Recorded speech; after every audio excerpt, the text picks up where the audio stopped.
Hello, hello, hello. Welcome to Money Talks with Ayanna Smith.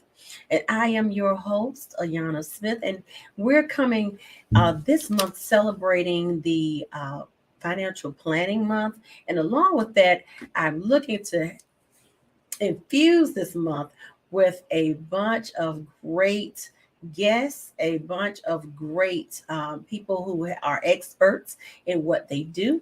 So, listen, we are really set up for something great this evening just to do a few talks and a few chats about some wills and estate planning. Are we prepared? And we're looking to have our super guest to come along aside us and share a bit, and we'll get right into it in just a few moments, right after this.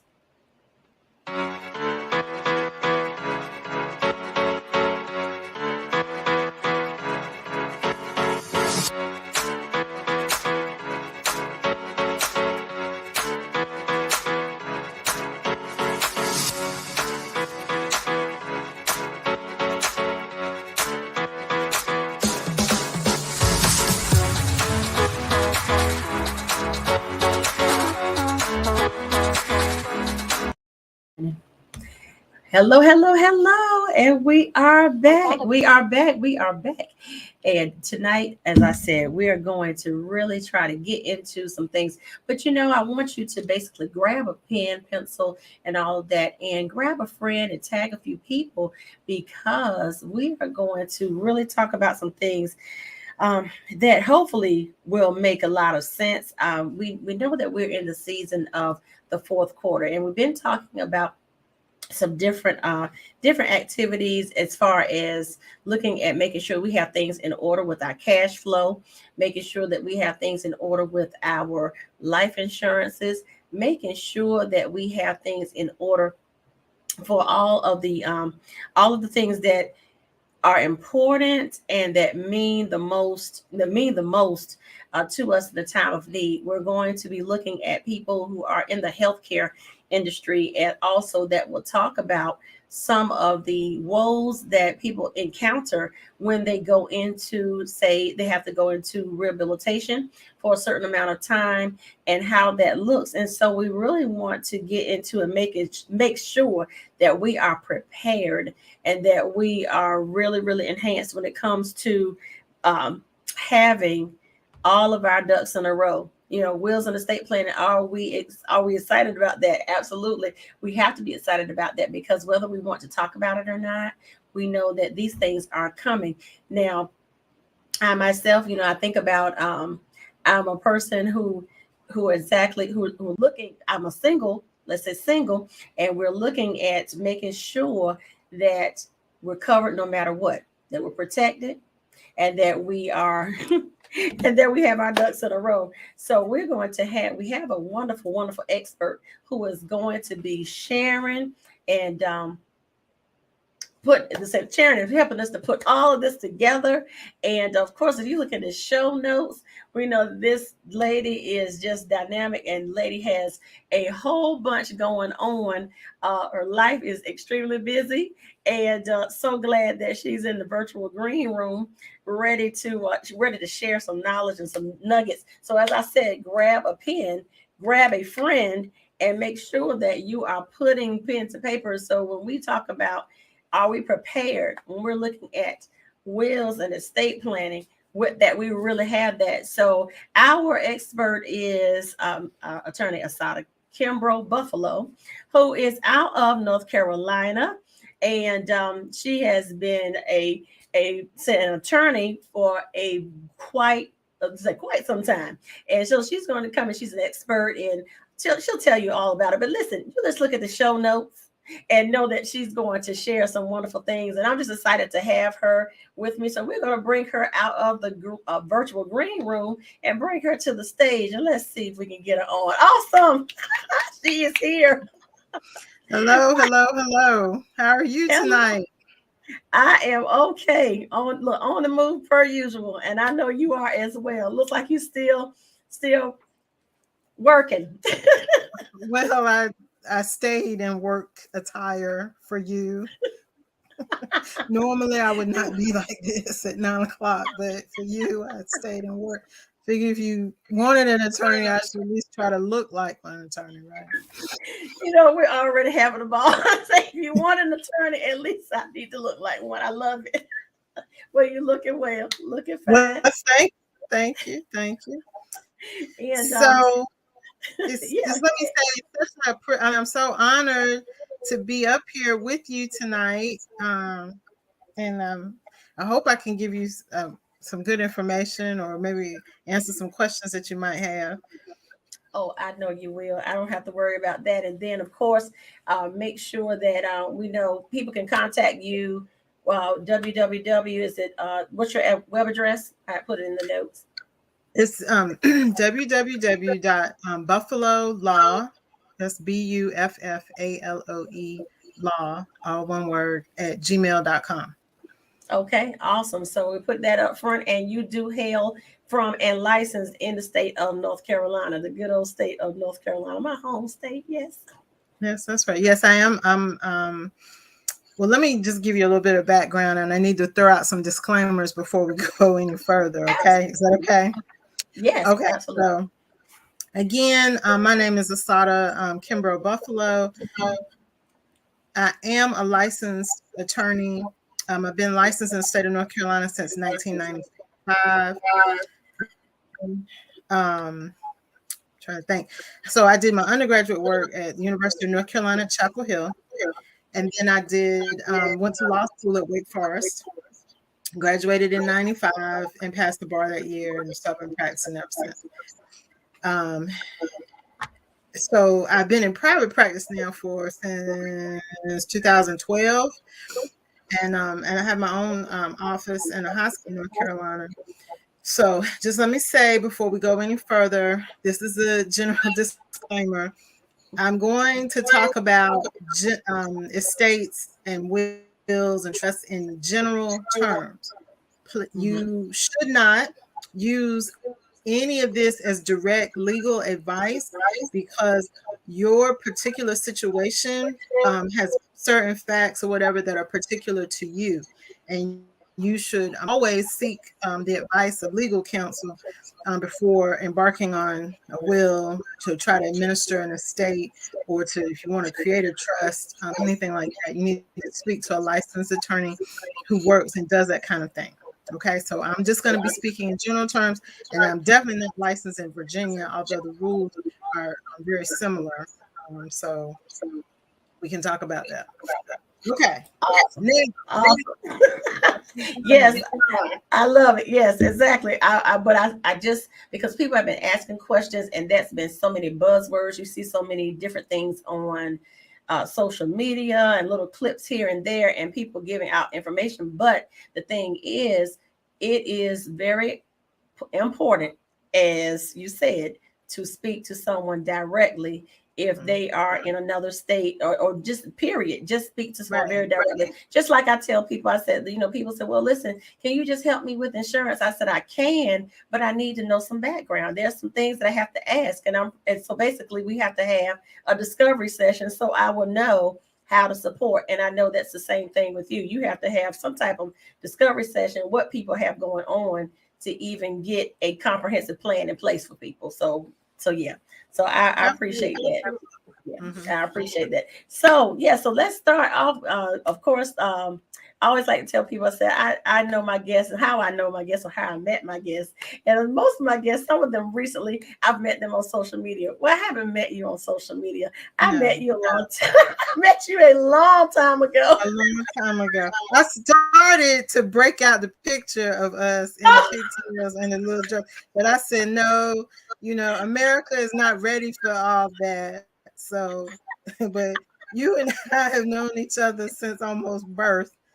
Our lives completely, right. all of our lives. Yeah, all of our lives. Yeah, we went to the same church together. Our mothers are still very good friends. Yes. Matter of fact, I saw your mama the other night. So yes. Right. So it's just like it's a reunion, but at the same time, I respect the expertise that you bring to the table, because people need to hear it hear it from a person who was serving as a person of law, and or say an officer of the court. Let's say it like that. Okay. Yeah, you make So it sound fancy, but okay. yeah. Well, listen, it's a respectable thing, but of course, in the day to day, I know you're like, okay, I'm just me, and that's great too. Yeah. But we do want to get into talking about wills, because people are talking about estate plan and what is it, just as an overview, and just some general things that we need to think about. So give us enough nuggets to where I whistle, and I'll let you just kind of give an overview on what You there? estate plan entails. Can you hear me? Okay. Can you hear me Hello? okay? You there? Mm-hmm. Can you hear me Can you okay? hear me? Mm-hmm. Yes. Mm-hmm. I can hear you. I'm having some internet issues. I'm sorry. Okay. Can you hear me? Yes. Mm-hmm. I Can you can. see me? Yes. Mm-hmm. Okay, cool. All right, you go ahead. You're frozen on my end, but I'll keep talking. As long as you can see me and you can hear me, we're good. Mm-hmm. Okay. Okay. Can you hear me? Oh goodness, are we kind of muting out? Let's see. Yeah. Let's see. Oh goodness. Okay. All right. Well, we will of course keep on going, because sometimes technology does mix and mess us up, but it's okay. She'll come back in and we will go from there. But we are listening to Assata Kimbrough Buffaloe, and she is an attorney who is licensed in North Carolina, and who's going to share with us about the estate planning and the wills and all that good stuff, because we need to know about those things. All right. And I see that now she is back in. We will reconnect. All right. I tell you, technology will have you doing some of everything. Look, y'all, I live in the country, so I am so sorry. The internet is not like y'all have it. I mean, so I apologize, but I think Okay. we're good now. So Okay. let's get to it. All right. So yeah. So let's reel out and let us hear about estate planning. What are some of the? I know it's the overarching, like an umbrella. So what are some of the key points to hit when we think about estate planning? And because most of the time we don't even hear that term when we're generally. I know growing up we didn't hear estate planning. We have enough insurance, put us in the ground, and then yeah, that's pretty much it. Well, and actually, having life insurance is a part of estate planning. It can be. I do counsel people, because it's a wonderful way to have a set amount of money, and it's set aside for a particular beneficiary or group of beneficiaries, and that money is going to them. As long as you pay the insurance policy like you're supposed to, you don't have to worry about it going through probate or anything like that. So, but anyway, as to my part, okay, so for estate planning, the first thing that I always tell people is everybody needs to do estate planning. And some people, particularly when you're in your 20s or 30s, you're really not thinking about, but, all of us born of a woman, we will surely die, right? We are all, heading towards that reality. And so just like anything else in your life, you should make a plan for that in the event something happens. So then your loved ones are not left with trying to figure out what, how, why. They're already dealing with the grief and the loss. So it's better to just go ahead and have something in place. So then they're like, this is how she wanted it, or this is how he wanted things to go. That's the first thing. Second thing is, particularly once you start having children, you need to have at least a will. And the reason is because when you start having children, then you need to indicate in the will who you would want to be a guardian for your child in the event that something happened to you. Okay.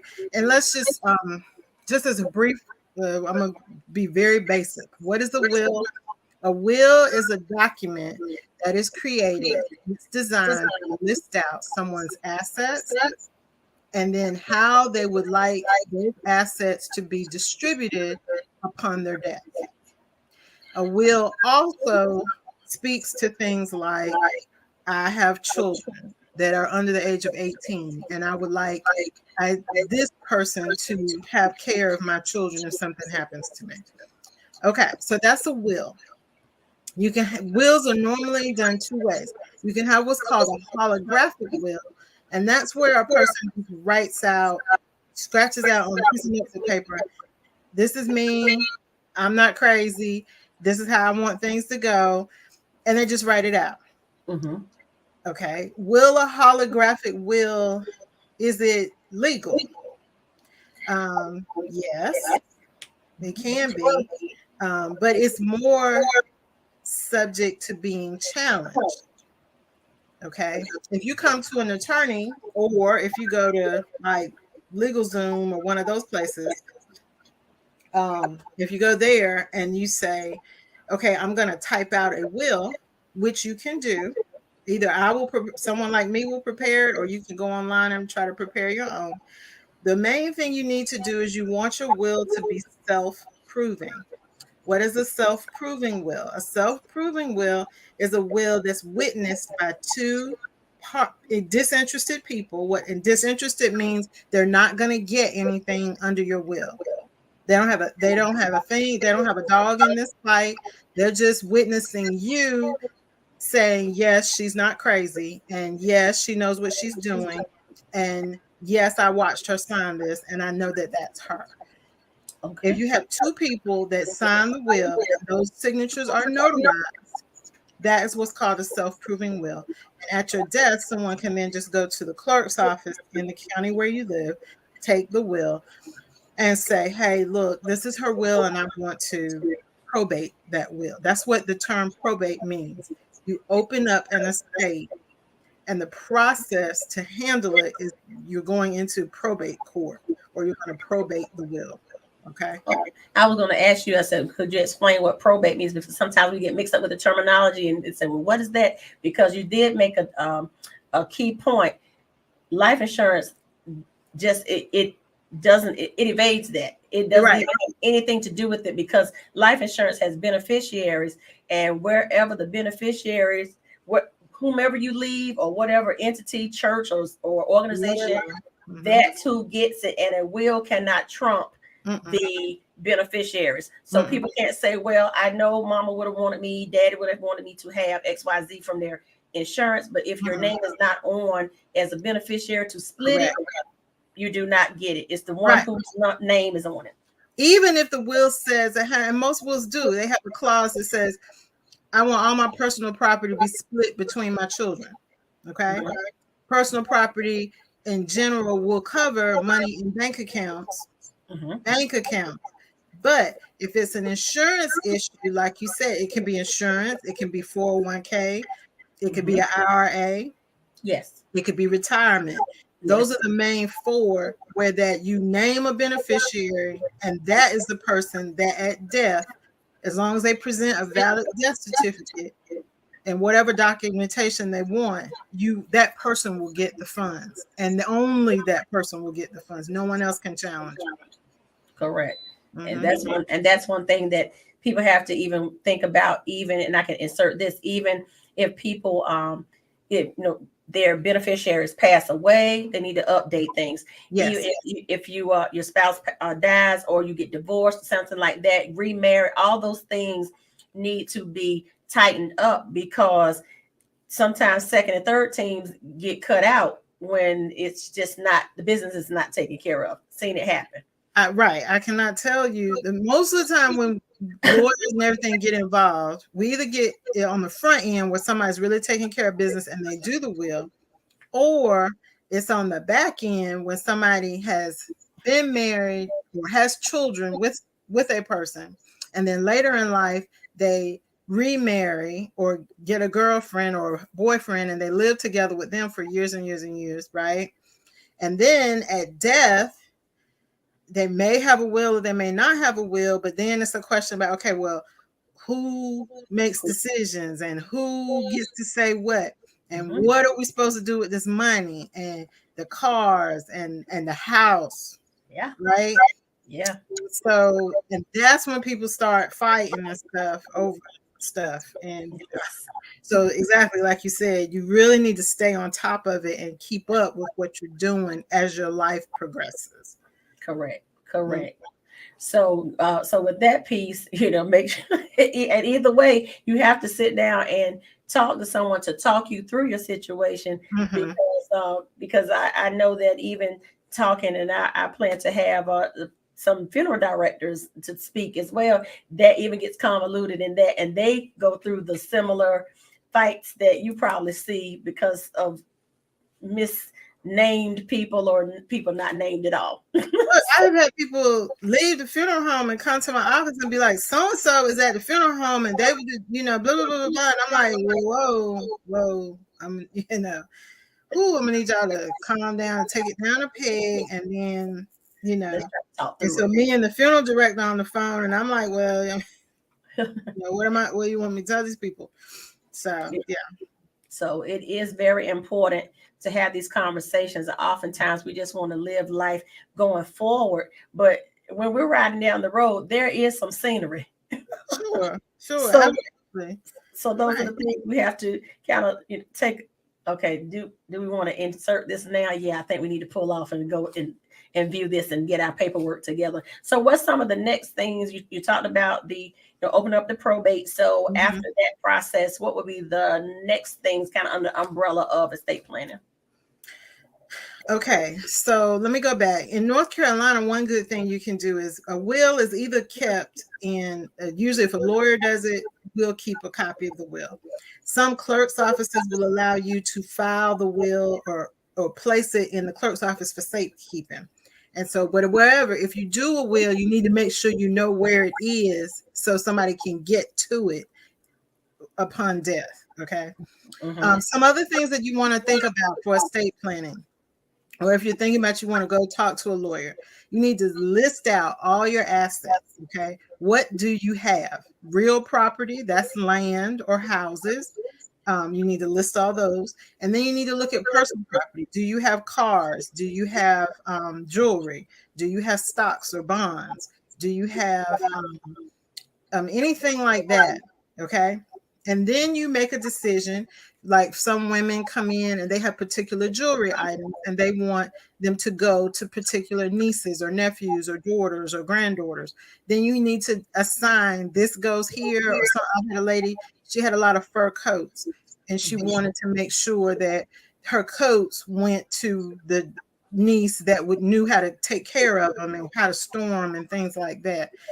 And so you need to list all those things out. That if you do that ahead of time, it'll make it so much faster and easier when you're trying to come in and do this paperwork. Okay.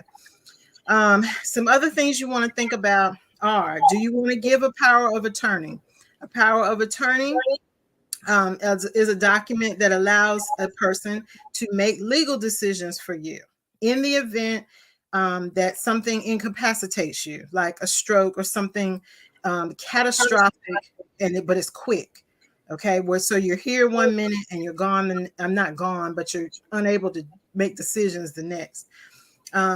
If so, then you need to talk about that. And if so, think carefully about who you're going to give your power to, because once it starts up, it can be hard to pull a power of attorney back. Okay, you can, but it can be hard. Then the other thing you want to think about is, do you want a living will? Okay, a living will is a document that says, in the event that I have is a catastrophic event, I either want health, extraordinary means, or I want nutrition and hydration. Some people say, no, I don't want, I'll let God, it's my time to go, I want to go. And then some people, like my mother, are like, I got good insurance and I want everything possible. I want them to, keep working on me. And that's a decision, people, So, but you need to think about, do you want a living will, and do you want a healthcare power of attorney, which basically allows the person to make healthcare decisions for them. And all of those things are very different. They serve certain purposes, one ends at certain times and all that. Is so it's really a lot of things to think about when you say a power of attorney. That's somebody functioning, if I'm correct, that's functioning as that person. They can function as, if you gave me power of attorney, I could function as you. Yes, you could sell property for me. You could make contracts for me. You can go into my bank accounts, Social Security, anything. If whatever I give you, you're able to do. The thing people need to remember is a power of attorney only exists during the person's lifetime. It dies with the person, and then a will kicks in. You see how that works? Okay, so So power of attorney ends. It ends when the person passes, and then the will picks up. Yes, speaking, that person now speaking from the grave. So exactly. A lot of people get that confused. So yeah. And then the power, you said the living will. The living will, does that have to do with the health of the person? A living will, another way to look, there's called sometimes is a healthcare directive. Okay. Same thing. But all it does is it says that in the event that I have some kind of terminal or catastrophic healthcare condition where I am not able to speak for myself, I either want extraordinary means, I want you to do everything you can do to save my life, and two, I want or don't want hydration and food, like a feeding tube. And then you ask them, and so you indicate that, and just some people, you know how you see hospital rooms and you'll see DNR. I was getting ready to ask you about that. I remember. I'll say personal. I'll insert personal. My grandmother was like that. She said, "Do not resuscitate." That's do not resuscitate. But that was her healthcare directive. Right. Follow what I'm saying? That's her healthcare directive. Same thing. That's all a living will is. It's either resuscitate me or don't. Okay, give me feeding or not. Okay, gotcha. All right. Yeah, it's just so much. I know we're about to time's about to run out, but we got a few minutes because we had a little glitch in our tech. So but I want to get this out because people are asking questions, and I was like, you need to hear it from someone who can give you complete direction, and then contact her afterwards if you need further. Oh, thank you for the plug. Appreciate that. Okay, so one thing we have not touched on, and sometimes people ask about this, is a trust. Okay, and so you don't really hear. Well, let me say that you don't really hear a whole lot about trust because usually it's for people that have acquired quite a bit of stuff. Okay. In order to have a trust, you have to be able to fund the trust, and that means you got to be able to put some assets in the trust. Correct. Okay. And so what a trust does is it holds those assets, and you give power to a trustee, and that person will then administer the assets for a beneficiary. A lot of times this happens when you have children. And you hear about people that say, oh, they've got a trust. So what happens is this person has placed money aside, and the trustee administers it, takes care of the money, or may give it out every so often to the beneficiary of the trust. Okay. Just know that if you want a trust, you do really need a lawyer to draw up a trust for you. It's not the type of thing that you should try to do on your own, because you need to be able to identify who's going to be your trustee. Is that person a good fiduciary? That means, are they good with money? The trustee also needs to understand they're going to have to do reporting every year, at least every year, but maybe even quarterly, on how the money's being handled and spent. And all those kinds of things. So you really need to talk to a lawyer if you want to do something like a trust. Absolutely. And I know too, some people make their beneficiary of their life insurance policies to the trust. That's an Yeah. option as well, but you have to, as as Attorney Buffaloe was saying, you have to have money to fund it, and it has to be a concerted effort. I know sometimes families will do it, but people have to be on such one accord so that the things can funnel through correctly, or then there again, it's family feud instead of family, fund. Right. And then you have litigation to try to break the trust or replace the trustee, or that the trustee has messed up the money or spent all the money. And so you really have to make very, very good decisions about who's going to be handling the money, and those kinds of things. When is the money going to be dispersed out? Will they reach a certain age, or is it upon marriage, or, how are you going to do that? And you really need a lawyer to kind of work through those issues if you want to try to fund a trust and create one for grandchildren or somebody like that. I would recommend that. Absolutely, because it's so many terms, so much jargon, state laws, this and that layer all that stuff, and we just can't scratch that one on a piece of paper like we can do that will. Right. And you honestly, I mean, I'm not trying to you really should probably let a lawyer, yes, at least, don't try to do a will on your own either, because you can mess that up too. And then if you get it wrong, what'll happen is, if you die without a will, okay, you're considered to be what the legal term is called intestate. Okay. And then the property you have falls under what's called the intestate succession rules. So, for example, if a man, for example, if he passes without a will and he has, say, 2 children and a spouse, okay, most people feel like automatically if he has a spouse, the spouse takes all, right? No, under intestate succession, the spouse will only get a third. If it's 2 or more children, the spouse will get a third, and then the other children take the other 2/3. That's in North Carolina. I don't know the rules in Virginia. But you see what I'm saying? People don't understand that, and so they go, "Oh well, I'm the spouse, so I get no, not necessarily. It might not be that way." So it's better if you got stuff, do a will, so your property will go how you want it to go.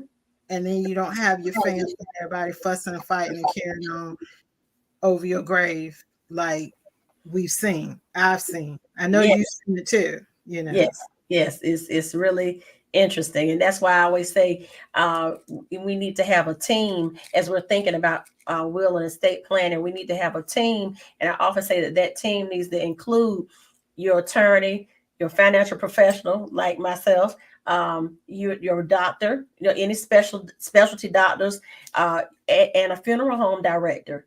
And you really does. And your tax preparer, because if you've got a large estate, then you need to make sure that your folks aren't going to get hit with inheritance tax. And there are ways to avoid that. So yes, it is. It is right, and that's why we need an attorney to help navigate through that, and a tax preparer, a CPA to talk to us about those things, especially as people are leveling up and building their empires and all that. There's still some legalities attached that we sometimes don't even know. We're going forward, making money and doing different things. However, there's a time that we may not be able to make money, or life happens and we get sick, or just life happens and we're not here anymore. So how is all of what we tried to amass going to look like if we haven't even prepared for anything? It's just like we left a hole. Well, I mean, it's like I tell people, you do all this work, you work all your life, you make all this money, and then you don't plan how it's supposed to go. Because I promise you, if you don't, your family, I mean, they are going to tear it up after you pass trying to get the money. So as hard as you work to get this money, plan for after you go. Like I said earlier, we all have to go this route. So accept that. Nobody's looking forward to it, but accept it and make plans for it so that at that time, your family doesn't have to think about all that stuff. It's all set in stone for them. I think that's the kindest act of love you can do for your family Absolutely. is to be prepared even for your death. Correct. And that's why I say, right. I often say, it's not just life insurance, it's love insurance, because it does leave a love letter to your family. And then, of course, it covers you while you're here and you get those critical, chronic, and terminal illnesses and all that. You still have something that you can keep yourself going and all that. But it's still a mess when things are not done properly and tied up in a bow, and we know A, B, C, and D, and nobody can speak from the grave, and saying what we thought mom or dad wants us to have is not going to hold up at all. And it just brings on more stress on top of the grief that's stressed enough. Right. And then you got to pay somebody like me to help y'all figure it out. And you're going to pay a whole lot more on the back end rather than if someone had taken the time to take care of it on the front end. So, yeah. So, wow, this is loaded. And I tell you, it's almost like we need you to come back. But I really want to give that general overview. If anybody has any questions, please make sure that you reach out and connect with us as you're listening to replay and all that. That this is a topic that really needs to be delved into a little bit more than we realize. I often think about because we did grow up together. I say, wow, we are in the age group now when we were little, looking at our parents. And so it's like, oh my God. Right. Do you have a will? You got your will straight? Right. This is what I said. You have all this stuff like, how about your advance directives and all of that? Is everything straight? So yeah, these are the questions that we have to ask ourselves concurrently. So we're running the race, trying to make the money and make things work, but we have to know what will happen if we get stopped in our tracks and life stops. Right. That's right. Yeah. Yeah. Well, this has been excellent. I am so excited. Any parting and final words, and also, your contact information again. Okay, sure. Well, again, like I said, just thank you for the opportunity. I go to churches sometimes and do the same presentation because I think it's so important. Yes. And sometimes certain communities don't really focus on this kind of thing. So I think it's so important of what you're doing, and you're trying to get the word out to people. Again, I'm licensed in North Carolina, so if anybody has any questions, if you want to reach me, my email address is Buffaloe Law, BU F like Frank, ALOELAW @gmail.com. So you can shoot me an email, or you can get in touch with Ayanna, and she'll forward the question on to me. And I'll be happy to answer it. If you, Ayanna, think that we need to get together and do this again, or expand will and estate planning too, then let me know, and we'll figure out a time and place and figure out how to, when we can get back together again. But I just want to thank you. It's been fun. I hope somebody has gotten something from it. And yeah, we did. We had a comment from one of my good friends, a realtor and everything, Miss Cynthia Daniels, who said that she said this is an excellent topic. So that's why I said sometimes we want to ease into it and jump around and skirt around it. But just like I said, money is always talking, even if we aren't talking about it. That's and things in our life are always happening, even if we don't talk about it. They're still going to happen one way or the other. And when it comes to just preparing for the future and preparing for now is very, very important, because it's just a timely thing to do. So we will be reaching back out so we can do a round 2. We might have to do a round 3 because this is important. And so we appreciate your time and efforts and all that good stuff. And just hold on for a moment, and we're going to close out, and we'll be right back. So thank you so much, Attorney Buffaloe, for your time. We appreciate you. Well, thank you. All right. We are so excited that we had that talk. And again, my name is Ayanna Smith. I am your life insurance broker. Remember, money is always talking, even if we aren't talking about it. Connect with me at www.askayanna.com. If you have any questions, need to make a complimentary consultation so that we can get these things taken care of from the beginning to the ending. So this is Ayanna Smith, and we are excited that you came on. Please like, share, comment, and press the replay and let us know that you heard this great information. Have a great evening.